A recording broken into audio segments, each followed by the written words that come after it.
नमस्कार मेरे प्यारे साथियों, आज का जो सेशन अपना होने वाला है एमपी जीएस का 5th सेशन है और आज हमको भौगोलिक स्थिति पढ़ना है। भौगोलिक स्थिति में किस किस तरीके से हम कंप्लीट करने वाले हैं मैं आपको सबसे पहले बताना चाहूंगा कि आप लोगों को सबसे पहले तो कोर्स को एनरोल कर लेना है। मेरे पेज पर आप लोगों को जाना है। यहाँ पर आप लोग ऑन गोइंग कोर्स में ये दिख रहा होगा क्रैश कोर्स ऑन एमपी जी के एमपीएसआई फॉर एमपी पुलिस। तो आप लोग इसको यहाँ पर प्लस का साइन दबा दोगे तो इस तरीके से एनरोल हो जाएगा आप लोगों का। ओके, अभी आप लोगों को बताना चाहूंगा आज हमको पढ़ना है मध्य प्रदेश की भौगोलिक स्थिति। भौगोलिक स्थिति में सबसे पहले जो है हम किस तरीके का क्षेत्र कहाँ क्या कैसी नम सर्दी गर्मी रहती है ये पढ़ना आप लोगों के लिए काफी इम्पोर्टेंट है। और आप लोगों को उससे संबंधित कुछ एक इम्पोर्टेंट फैक्ट जो आप लोग याद करना है वो भी मैं लेकर के आया हूँ। साथ ही साथ जो क्वेश्चन आप लोगों के लिए रहते हैं 40 क्वेश्चन वो भी मैं लेकर के आया हूँ। ओके, तो आई होप आशा करता हूँ क्लास आज की आपको पसंद आएगी। तो इसी के साथ शुरुआत करते हैं। आज का सबसे पहला सेशन जो है आप लोगों का जलवायु से।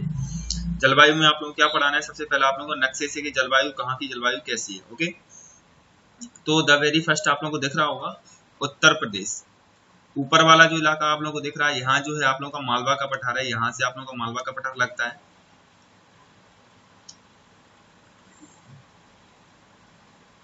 तो सबसे पहले आप लोगों को जानना है उत्तर का मैदान।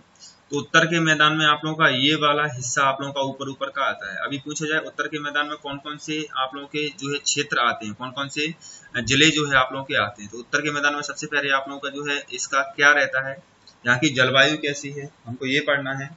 जलवायु के बारे में बात की जाए तो यहाँ पर महाद्वीपीय प्रकृति की जलवायु पाई जाती है।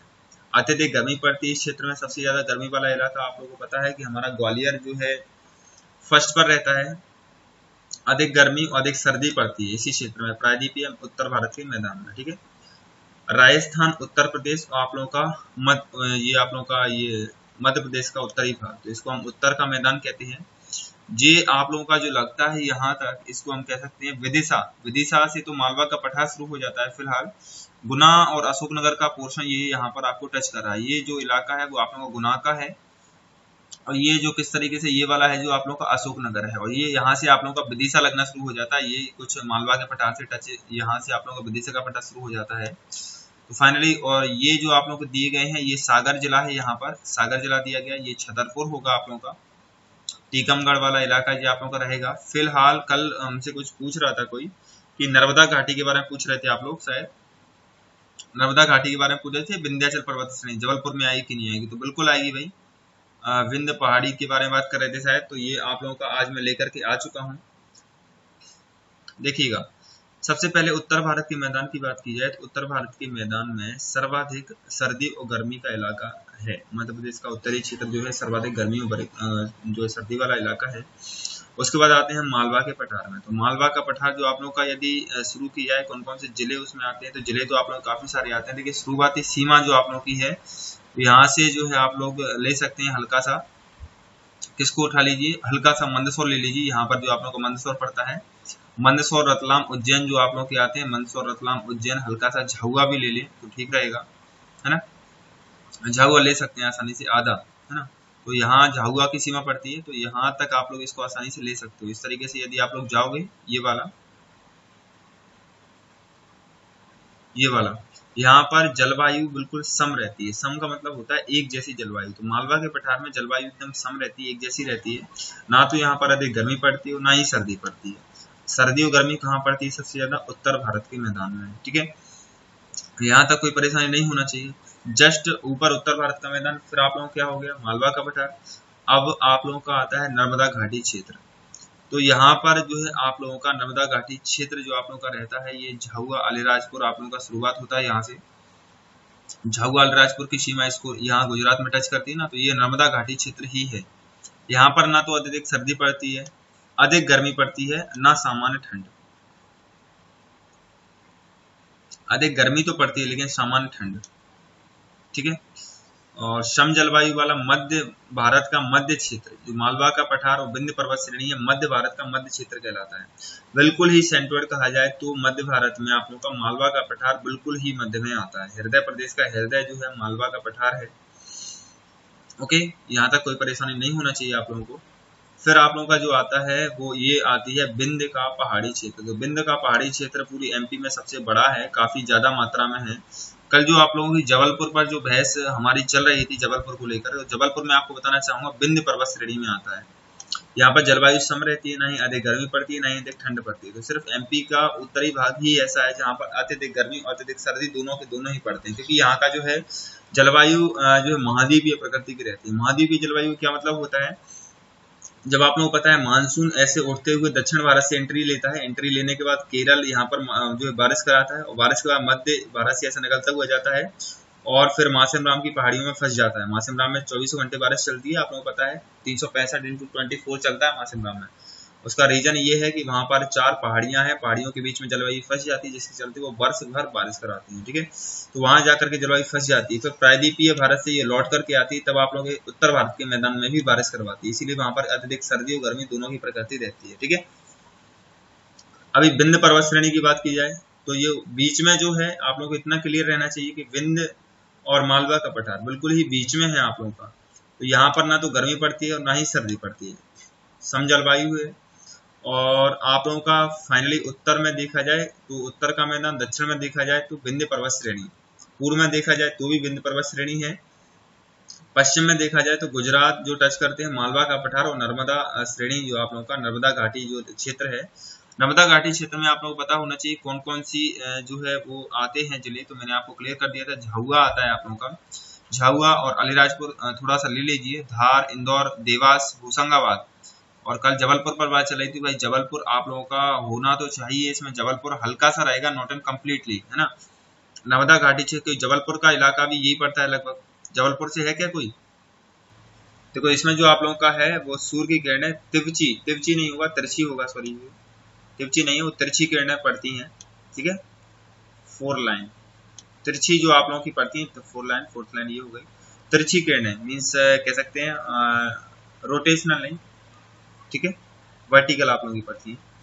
देखो इसको एक बार पढ़ लीजिए, औसत वर्षा कितनी होती है 112, डायरेक्ट आप लोगों को पूछा जा सकता है। सेकंड आप लोगों को पूछा सकता है सबसे ज्यादा वर्षा वाला स्थान, तो आप लोगों को पचमढ़ी है जहां पर 2 सेंटीमीटर से अधिक वर्षा होती है। दूसरे स्थान पर आप लोगों का अमरकंटक आता है। सेकंड थर्ड आप लोगों का है कि हमारे यहाँ ऋतुओं को अलग अलग नाम से जाना जाता है, जैसे कि शीत ऋतु को स्याला, गर्मी को उनाला और वर्षा को चौमासा कहते हैं।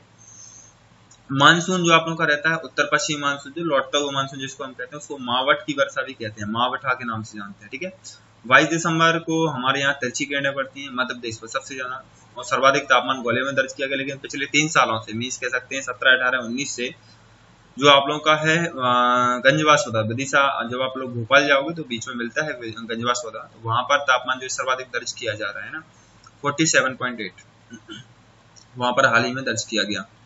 अगला इम्पोर्टेंट फैक्ट की लाइन जो आप लोगों से कहती है, क्या कहती है भाई, ये इम्पोर्टेंट पॉइंट पहला वाला, सबसे कम वर्षा तो आप लोगों का भिंड में होता है 55 सेंटीमीटर। अपोजिशन सबसे ज्यादा कहाँ होता है, पचमढ़ी में। न्यूनतम तापमान कहाँ दर्ज किया गया, शिवपुरी में। अधिकतम तापमान कहाँ दर्ज किया गया, ग्वालियर में। लेकिन पिछले 3 वर्षों से जो है कहाँ दर्ज किया जा रहा है, गंजवासौदा में। गंजवासौदा कहाँ पड़ता है आप लोगों का, भोपाल से लगभग 7 किलोमीटर पहले पड़ता है, विदिशा के पास में पड़ता है गंजवासौदा। ओके, भोपाल जाओगे तो आप लोगों को दिखेगा एक छोटा सा स्टेशन आता है। और मध्य प्रदेश की जलवायु कैसी है, मानसूनी जलवायु। रीजन क्या है इसका भाई, क्योंकि ये कर्क रेखा के बिल्कुल बीचों बीच पड़ता है। कर्क रेखा, इसके 14 जिले जो कर्क रेखा को टच करते हैं।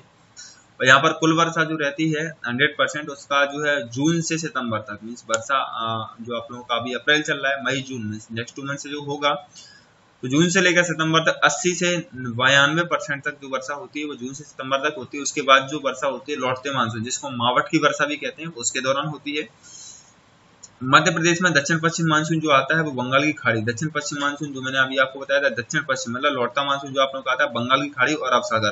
तो बंगाल की खाड़ी आप लोगों का ये, यदि भारत का पूरा नक्शा बनाओगे तो इस वाले इलाके में पड़ता है कुछ ऐसे। यदि आप लोग जाओगे ये भारत के इलाके में, यहाँ ऐसे आप लोग हो जाते हो ना इस तरीके से, और ये आप लोग इस तरीके से आप लोग नॉर्मल बना रहा हूँ मैं, वो इतना सीरियसली मत ले जाना, है ना।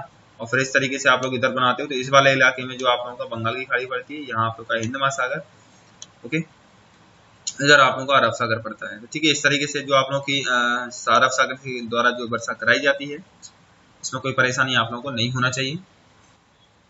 देखो मध्य प्रदेश की ऋतुओं के बारे में बात कर रहा है, तो मध्य प्रदेश की 3 ऋतु है, कौन सी, ग्रीष्म ऋतु, वर्षात ऋतु, शीत ऋतु। ये सिर्फ मध्य प्रदेश की नहीं है, पूरे संसार की यही ऋतु है। अब बात की जाती है ग्रीष्म ऋतु की, तो ग्रीष्म ऋतु जो आप लोगों की रहती है मार्च से शुरुआत होती है और आप लोगों का जून तक रहती है। ठीक है, यहाँ मिनिमम तापमान कितना रहता है 29.4 से लेकर के स्टार्टिंग होता है। और यदि बात की जाए वर्षा ऋतु की, तो आप लोगों का क्या है, इस ये चल रहा है मार्च से जून तक, तो आप लोगों का जो गर्मी चलेगा। अब जून के बाद कह सकते हैं कि शुरुआती वीक में ही आप लोग का वर्षा, या कह सकते हैं मध्य में शुरुआत हो जाती है। जून, जुलाई, अगस्त, सितंबर जो आप लोगों का रहता है, उसमें आप लोगों का जो है बरसात ऋतु रहती है। औसतन वर्षा आप लोगों की 100 सेंटीमीटर होती है इस समय। ओके, अभी बात की जाएगी शीत ऋतु की, तो शीत ऋतु आप लोगों का सितंबर में शुरू होता है और दक्षिणायन होने तक, जब तक सूर्य दक्षिणायन मीन्स आप लोगों का जो है इधर नहीं हो जाता, तब तक की आप लोगों की बरसात होती रहती है, शीत ठंड पड़ती रहती है। और इसमें मध्य प्रदेश का तापमान मिनिमम जो है 20 से 26 के बीच रहता है। ठीक है, तो ऋतुओं के बारे में कोई परेशानी आपको नहीं होना चाहिए, इसके अकॉर्डिंग आप लोग इसमें देख सकते हो। इसमें से आप लोगों को ऐसा कोई भी चीज परेशान नहीं करेगी। फिलहाल जो आप लोगों को चीजें दिख रही हैं नॉर्मल, सभी सारे के सारे मैप पर ये फ्लो कर रही हैं। ओके, अगला क्वेश्चन, अगला पेज जो आप लोगों से क्या कहता है, देखो मध्य प्रदेश जनवरी जो आप लोगों का रहता है 21 डिग्री की रेखा मध्य प्रदेश को दो भागों में बांटती है, उत्तरी और दक्षिणी। उत्तरी भाग में क्या रहता है, मैदानी क्षेत्र रहता है उत्तरी, आप लोगों को मैंने बताया था, ये यहाँ तक मैं ले चलता हूँ ना। उत्तरी आप लोगों का ये वाला रहता है उत्तरी भाग, ये वाला रहता है उत्तरी। उत्तरी भाग में क्या है, आप लोगों का उत्तरी मैदान, इतना सर्दी इतना ठंड नहीं पड़ती, लेकिन सबसे ज्यादा ठंड और गर्मी की बात की जाए तो ग्वालियर में दर्ज किया गया है, ग्वालियर में दर्ज किया गया है। लेकिन फिर भी ये उत्तर के मैदान में इतनी सर्दी नहीं पड़ती है जितना दक्षिण में, क्योंकि इधर मालवा का पठार है, विंध्य पर्वत श्रेणी मतलब पहाड़ी क्षेत्र है, तो पहाड़ी क्षेत्र में स्पष्ट बोला गया है कि ज्यादा तापमान रहता है रात को, मतलब ज्यादा ठंड पड़ती है, कोहरा पड़ता है। दिसंबर जनवरी में उत्तर पश्चिमी मध्य प्रदेश में हल्की सी वर्षा चक्रवातों से होती है, जो कि मैंने पहले बता दिया है। लौटते हुए मानसून के कारण वर्षा होती है, और लौटते मानसून के कारण जो वर्षा होती है इसको हम कहते क्या है, इसको हम क्या कहते हैं, मावट की वर्षा। मध्य प्रदेश में इसको क्या कहते हैं, मावट की वर्षा। उत्तर पश्चिमी मानसून से होती है, यही वो बोल रहा है उत्तर पश्चिमी मानसून से तो मध्य प्रदेश में इसको क्या कहते हैं, मावट की वर्षा। और मध्य प्रदेश की जलवायु को जो है मानसूनी उष्ण जलवायु कहा जाता है। मानसूनी जलवायु क्यों कहा जाता है, क्यों कहा जाता है, क्योंकि ये मेनली जो है आप लोगों का कर्क रेखा इससे ऊपर गुजरती है, इसीलिए इसको जो है मानसून या उष्ण कहा गया है। यहाँ पर इसका एक फैक्ट दिया भी गया था,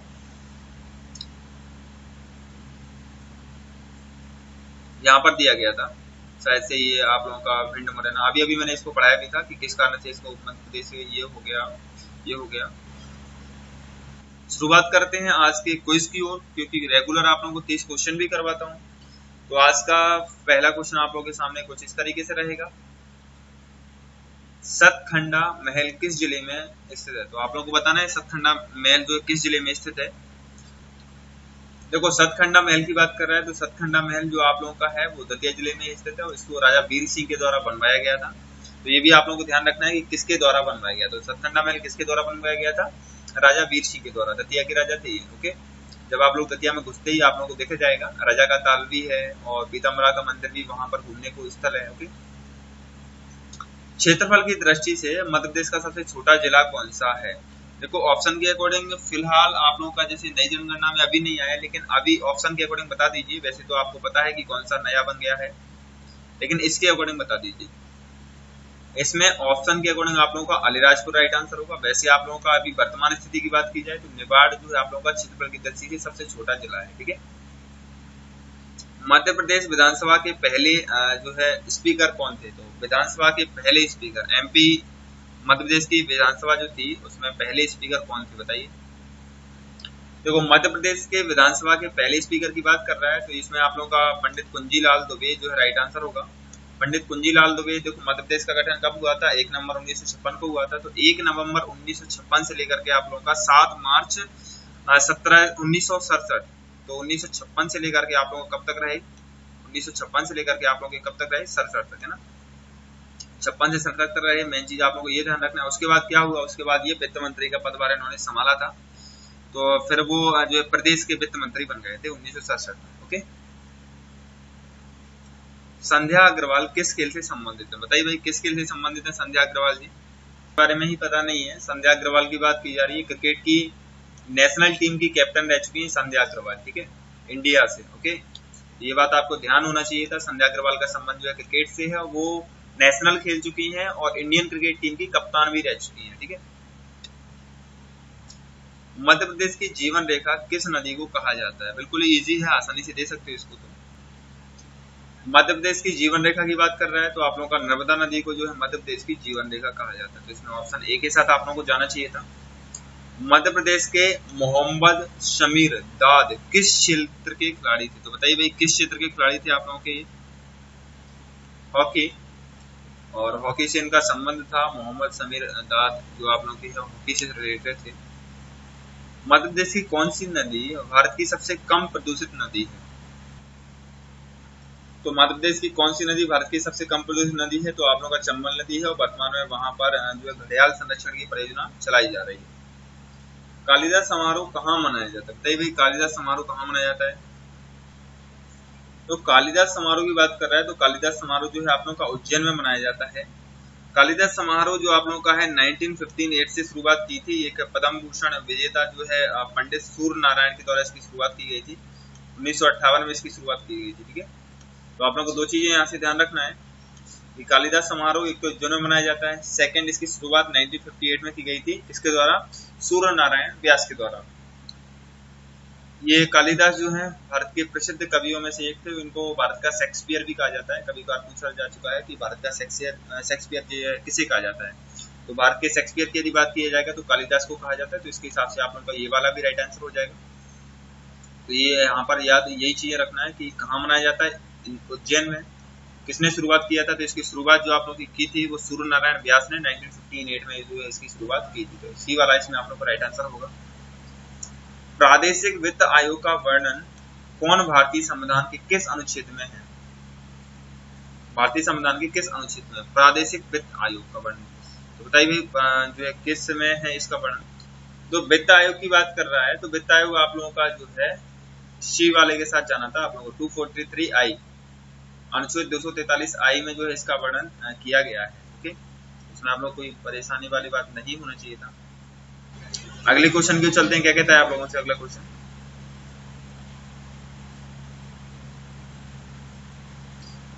मध्य प्रदेश वित्त आयोग की स्थापना किस सन में हुई थी? बताइए भाई मध्य प्रदेश वित्त आयोग की स्थापना किस सन में हुई थी?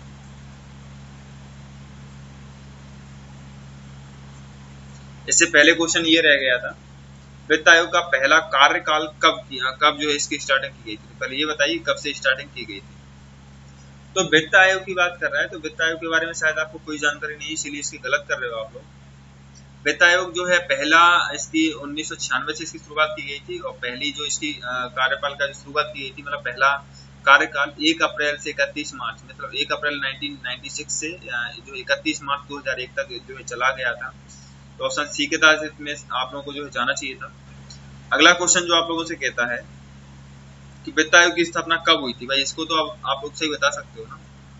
देखो वित्त आयोग की स्थापना की बात कर रहा है तो भाई स्थापना इसकी 1995 में हो गई थी। पहला कार्यकाल जो है 96 से शुरुआत किया गया था। ओके, मध्य प्रदेश की कौन सी नदी पश्चिम की ओर नहीं बहती है? और सारी की सारी नदियां पश्चिम की ओर बहती है। कौन सी नदी जो पश्चिम की ओर नहीं बहती है?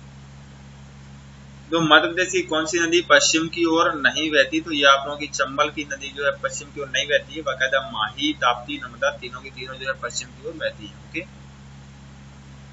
प्रसिद्ध HVJ गैस पाइपलाइन के लिए कंप्रेसर स्टेशन मध्य प्रदेश के किन जिलों में है? तो बताइए भाई मध्य प्रदेश के किन जिलों में है ये HVJ स्टेशन आप लोगों का?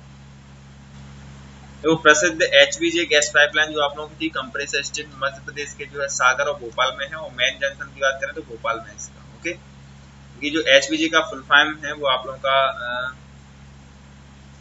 ओके ओके ओके तो जो HVJ का हबीबगंज मुझे बाद में ध्यान आया इसीलिए थोड़ा सा गलत हो गया, लेकिन बी वाला राइट आंसर होगा इसका।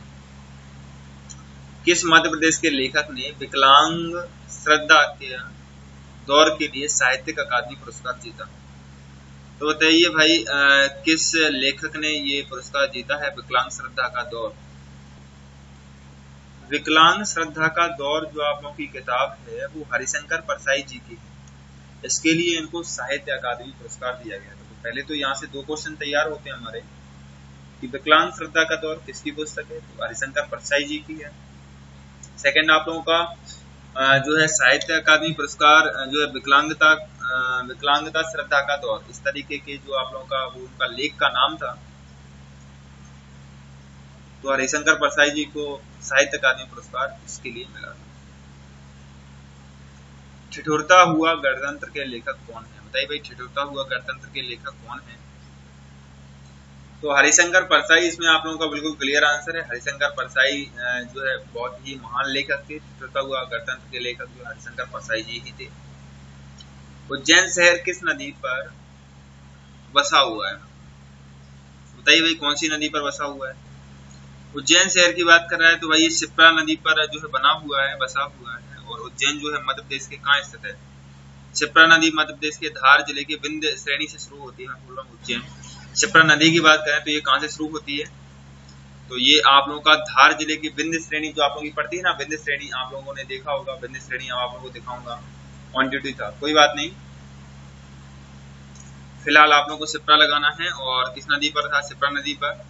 और विंध्य श्रेणी से शुरू होती है और बाद में चंबल नदी में मिल जाती है। उज्जैन का प्रसिद्ध तीर्थ स्थल जो है शिप्रा नदी के किनारे है। उज्जैन वाकई में प्रसिद्ध तीर्थ स्थल है।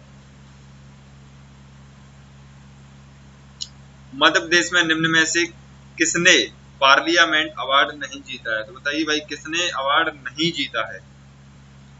मध्य प्रदेश के वर्तमान मुख्यमंत्री श्री शिवराज सिंह चौहान जी को पार्लियामेंट जो है अवार्ड नहीं जीता है। अटल बिहारी वाजपेयी जी की बात की जाए तो इन्होंने 1994 में जो है पार्लियामेंट अवार्ड जीता था। इनका जो है टाइम डालना पड़ेगा, 1994 में, है ना। अर्जुन सिंह की बात की जाए तो इन्होंने सन 2000 में जीता था। सन 2000 में तो नहीं चल रहा है भाई, इसीलिए थोड़ा सा पेंटअप का वेट कर रहा हूँ। एंड सुषमा स्वराज की यदि बात की जाए तो इसका जो है आप लोग का 2004 में इनके द्वारा जीता गया था।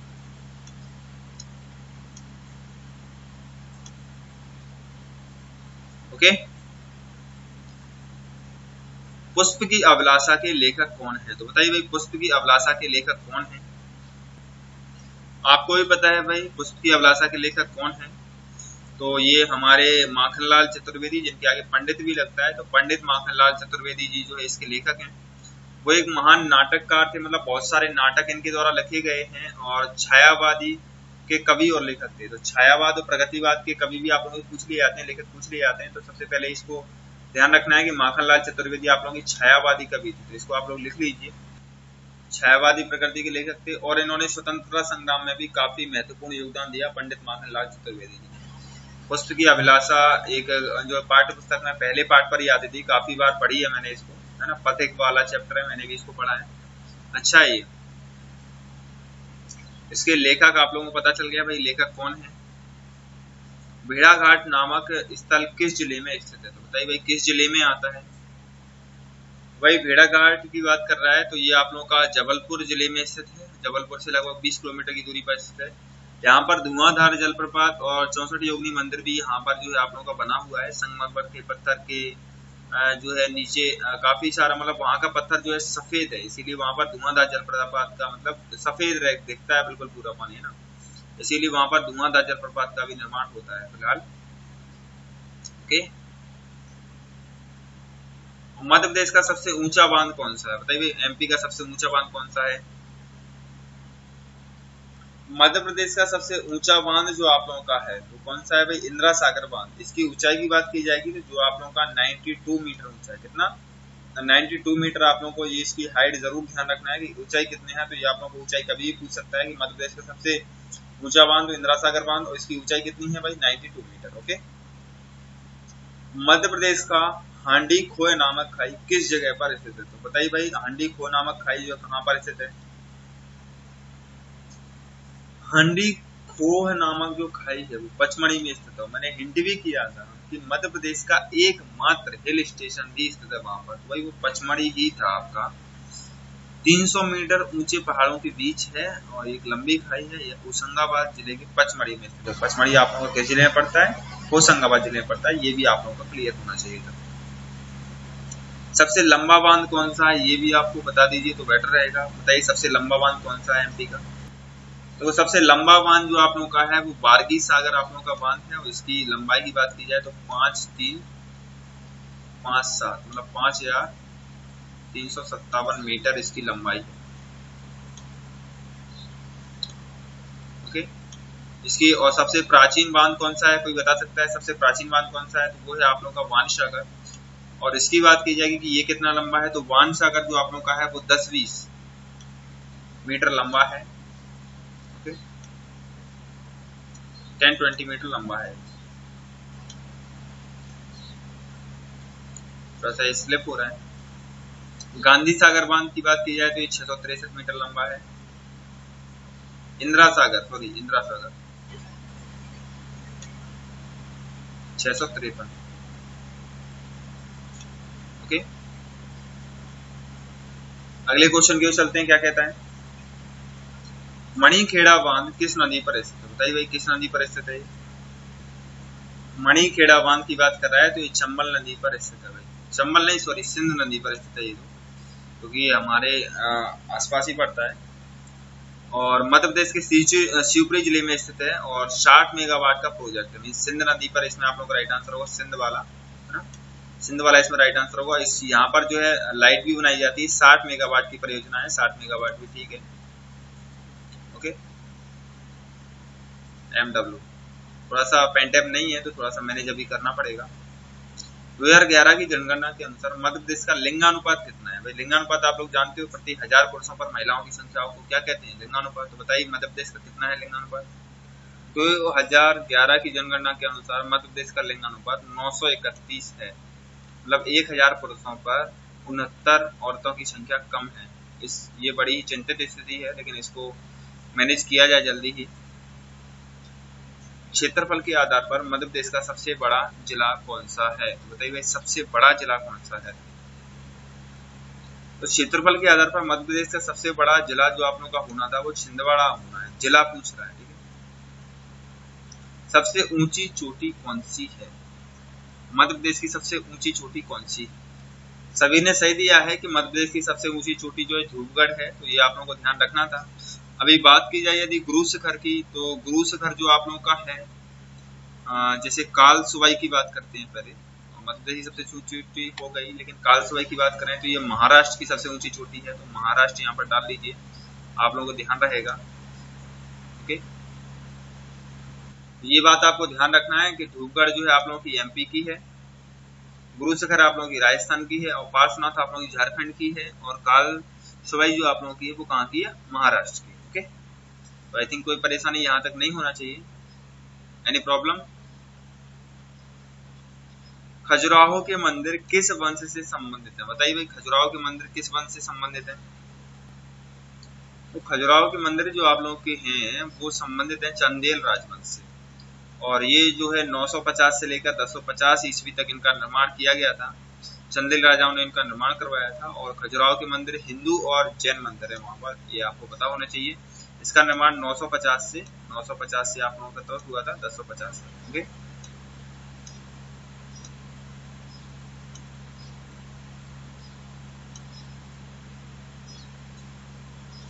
बैजू बावरा की समाधि कहाँ स्थित है? बताइए कहाँ स्थित है? बैजू बावरा की समाधि जो आप लोगों की है जो है चंदेरी में स्थित है, और ये जो है प्रसिद्ध गायक थे, इनकी समाधि मध्य प्रदेश के चंदेरी में स्थित है। ठीक है, बैजू बावरा आप लोगों को पता होना चाहिए, एक गायक थे बहुत ही ज्यादा प्रसिद्ध।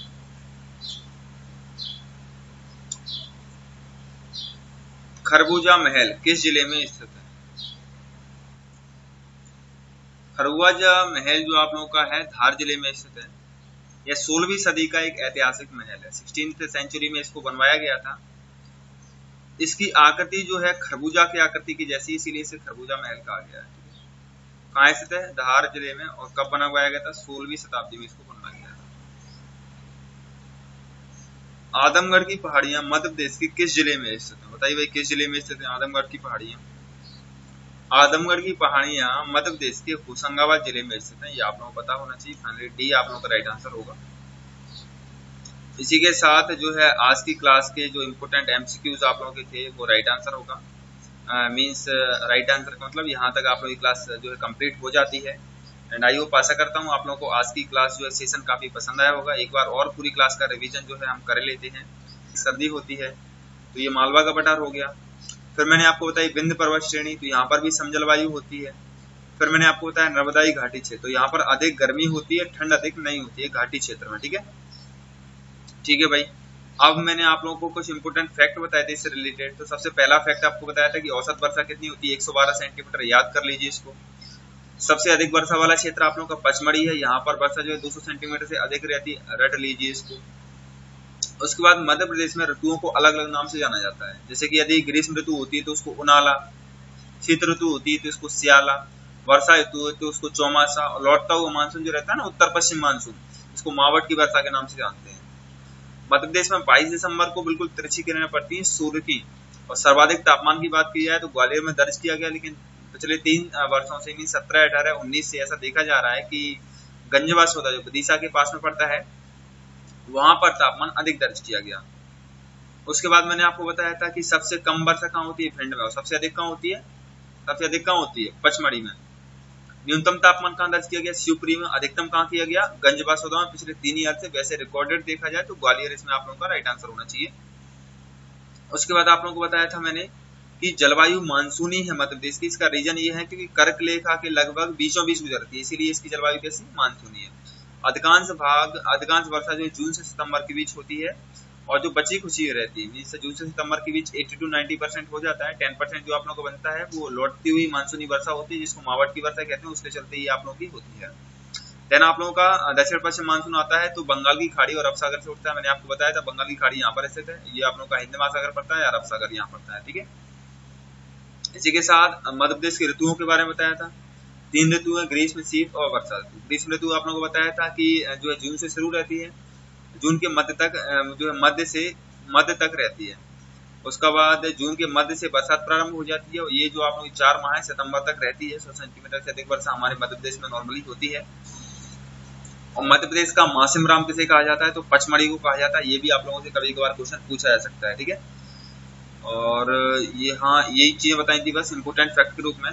देन आप लोगों को बताया था मैंने आप लोगों को ये जो है मध्य प्रदेश का जलवायु मानसूनी जलवायु उष्ण क्षेत्र है, और वेधशाला जो है आंकड़ों को एकत्रित करने की वेधशाला जो कहाँ है, इंदौर में स्थित है। ये इंपोर्टेंट फैक्ट बताई थी। देन उसके बाद मैंने आप लोगों को एमसीक्यू करवाए 30। तो मैं आप लोगों से पूछना, आई होप आशा करता हूँ क्लास आप लोगों को पसंद आया होगा। इसी के साथ आज की क्लास को जो है कंप्लीट किया जाता है, और जब भी प्लस कोर्स और परचेस करना चाहोगे तो एमसीजी अकेडमी 10 का ही रेफर कोड आप लोगों को करना है, ठीक है। मेरा यूट्यूब चैनल आप लोगों को पता है एमसीजी अकेडमी है, वहां पर आप लोगों को रिवीजन क्लासेस मिल जाती हैं, तो यूट्यूब चैनल को भी सब्सक्राइब कर लेना है। इसी के साथ आज की क्लास आप लोगों की कंप्लीट होती है। आई होप आशा करता हूँ आप लोगों को अच्छा लगा होगा। अगर ये क्लास लगी तो प्लीज बताइए भाई कैसा लगा क्लास।